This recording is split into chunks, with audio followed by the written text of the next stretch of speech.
Hey guys, I'm Kari. This time I'd like to use Byungchul, which I often use in a different build.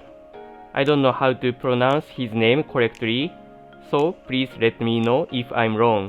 When I use him, I always set resistance to max, but this time I'll use 56%. Instead, I'd like to use his critical damage with 217%. I've been experimenting with various monsters lately by setting their critical damage to over 200%, but I've never actually tried it with him in this build. This time I want to see how much damage he can do to my opponent with this. His skill is always critical, so the damage multiplier is lower. The damage increases as he loses HP due to buff, but when I checked it was about 1.5 times, so I can't expect much from this passive. I usually don't use him as a full damage dealer, but this time his critical damage is so high, so I might be able to use him as a full damage dealer. Or it could be that it won't make much difference.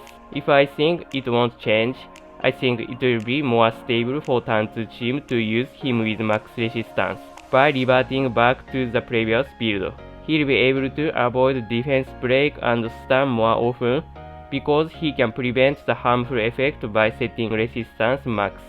As for runes, I used to use Violent and Revenge, but now I use Violent and Will. I didn't think Revenge would help much since his skill 1 was nerfed. Also, if he doesn't set Will, he often gets from various harmful effects and he can't move, so I recommend Will. I've used Nemesis before, but it wasn't very effective. I'd like to talk about his RTA rating.